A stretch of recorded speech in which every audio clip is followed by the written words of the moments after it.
planejamento para 2025, mais saídas estão prestes a serem confirmadas pela Ponte Preta. No sistema defensivo, além dos 2 estrangeiros, Gabriel Risso e Luiz Raquim, mais 4 atletas também não devem permanecer no clube para a próxima temporada. Em fim de contrato, o goleiro Luan Ribeiro acertou com Água Santa para a disputa do Campeonato Paulista. O jogador de 27 anos estava na Ponte desde 2019, mas não teve o vínculo renovado e encerrou sua passagem pelo Majestoso. Já os zagueiros Edson e Thiago Oliveira estão a caminho do futebol paranaense. Edson tem negociações em andamento com o Azures, enquanto o Thiagão está próximo de reforçar o Cascavel. Na lateral direita, Tomás Luciano também não será aproveitado para a próxima temporada. Com apenas 3 oportunidades durante sua passagem pelo Majestoso, o jogador, que tinha vínculo de empréstimo com a Ponte até julho de 2025, será devolvido ao Gil Vicente de Portugal. E para repor as saídas na posição, a Macaca acertou com o Maguinho. Aos 32 anos, ele estava no Atlético Goianiense, onde disputou o Brasileirão e o Campeonato Goiano, totalizando 35 partidas disputadas. Também com passagens por Goiás e Vila Nova, Maguinho assinou com a Ponte até o fim de 2026. Essa é a 4ª contratação da Macaca para a próxima temporada. Antes, o clube já tinha acertado com o lateral esquerdo Arthur, que chega para sua 3ª passagem, também com o volante Rodrigo Souza, ex-São Bernardo, e com o goleiro Diogo Silva, que disputou a última Série B pelo Paysandu. A diretoria alvinegra também está de olho no zagueiro Simon, que está de saída do CRB. Com o início do Campeonato Paulista antecipado para o dia 15 de janeiro, a pré-temporada da Ponte está prevista para começar entre o Natal e o Ano Novo. Bom, essas primeiras contratações, a Ponte mesmo não confirmou nenhuma até agora. Mas as informações são de que esses jogadores estão contratados. Dá um indicativo. A prioridade são jogadores mais experimentados, né? Acima dos 30 anos. Maguinho é o último aí dessa relação de contratados, também acima dos 30 anos. O que vocês acham? Talvez daqui para frente a Ponte comece a buscar alguns jovens, porque o ideal é fazer essa mescla, né, de veteranos com jovens, mas até aqui a Ponte só contratou jogadores acima dos 30 anos. A torcida não tem gostado disso, e eu discordo. Eu acho que a Ponte está num caminho interessante. Primeiro que não fechou o elenco. O Maguinho é bom lateral direito, jogou 24 partidas na Série B, aliás na Série A, né? O Atlético caiu, não é? E ele é um lateral um pouco mais defensivo. Fez 34 ou 40 partidas na temporada, tendo Copa do Brasil, Campeonato Goiano, essa coisa toda.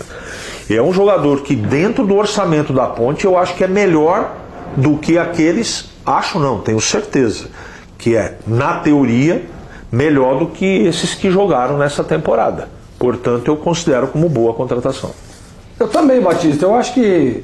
Você, por exemplo, quantos anos tem o Maguinho? 32. 32, pô, o cara não é velho, velho, desculpa. O cara tem 38 anos, aí tudo bem, mas 32 anos? Ah, mas o cara já é veterano, tal. Eu acho que é bom jogador, tem a questão lá do goleiro também, do Diogo, também que pra mim é bom goleiro, independente da idade. Então, esse claro... 38, né? 38 o Diogo, né?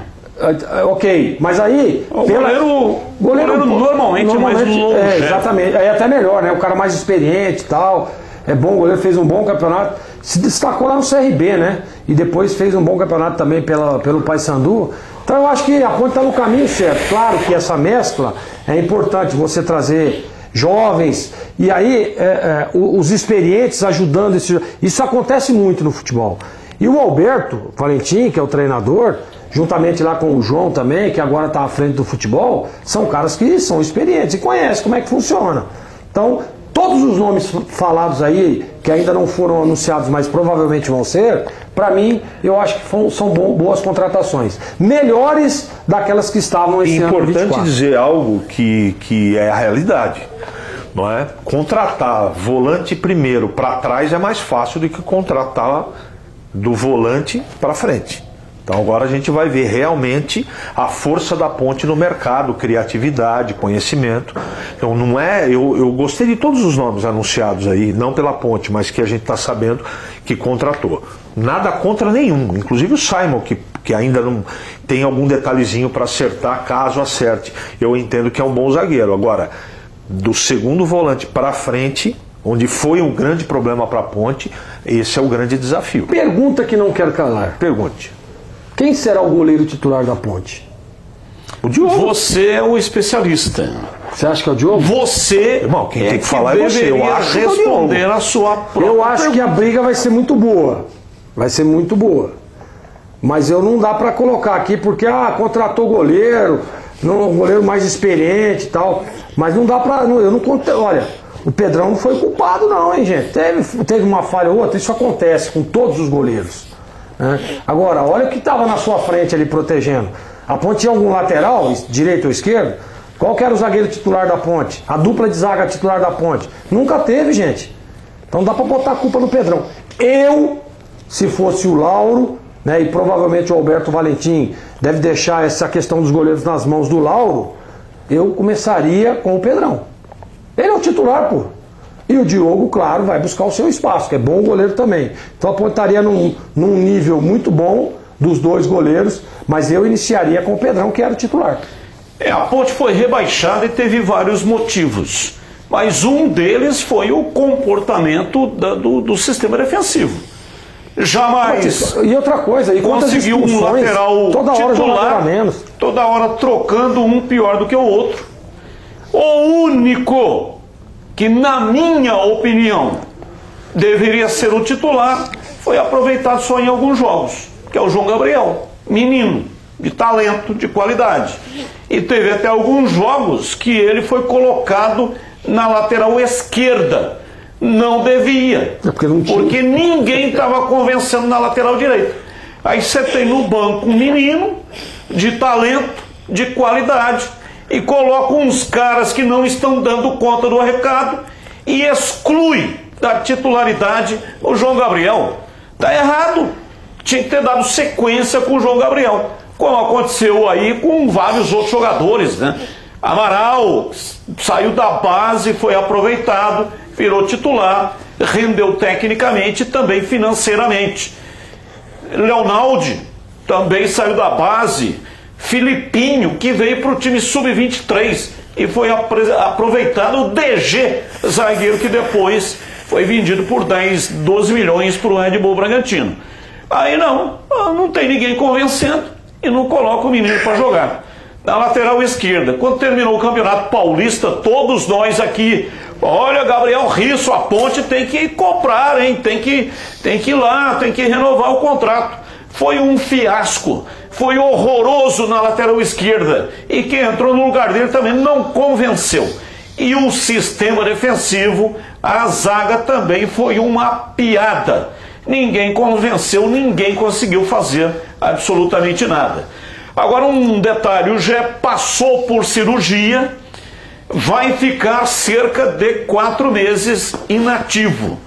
Então nós estamos em dezembro, né? Hoje é dia 10, então tem mais 20 dias aí de dezembro. Aí dezembro, janeiro, fevereiro, março. Não dá para participar do Campeonato Paulista. Termina em março. O campeonato começa mais cedo, dia 15 de janeiro. Então, aí ainda tem, depois que voltar, aquele período de transição, né? Começa a treinar com bola e tal. Só vai ser possível na Série C do Campeonato Brasileiro. A Ponte tem que arrumar aí um goleador, um centroavante, um jogador, um artilheiro para a disputa do Campeonato Paulista, senão vai ter dificuldade. Ah, mas renovou com o Renato. Ok. O Alberto Valentim pediu a renovação do Renato.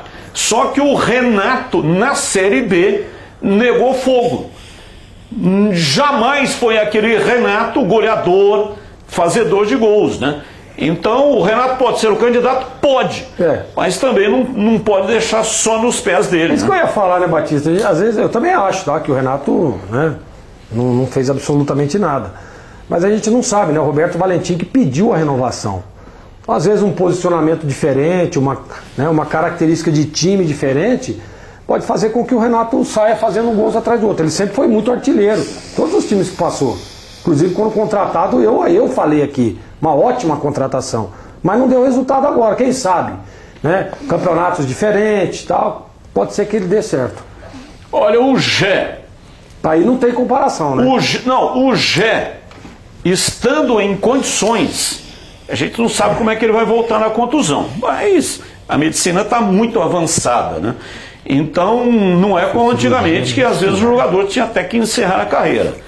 O Gé, nas suas boas condições físicas e técnicas, a Ponte sobe com o pé nas costas, porque ele vai ser o artilheiro da Série C do Campeonato Brasileiro. Escuta o que eu estou dizendo. Essa bola de cristal que você consulta... Não é bola de cristal. Eu não tenho acesso. Estou atestando.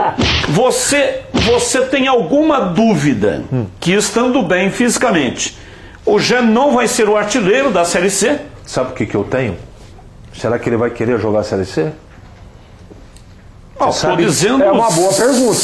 Se ele for jogar a Série C. Então, por isso que eu não tenho resposta para te dar. Sabe por quê? Porque eu conheço o staff do jogador, que tenta colocar o Gé nos 500 times por aí, menos na Ponte. Ele tem contrato? Legal. Se ele tiver afim de jogar a Série C, vai resolver para a Ponte. Agora, não tenho garantia de acesso, não. Acho que depende de uma série de fatores, mas sem dúvida, na Série C ele tem tudo para ser o principal centroavante entre os 20 times. Mas você acha que... Potencial. Só com o Gé... Não.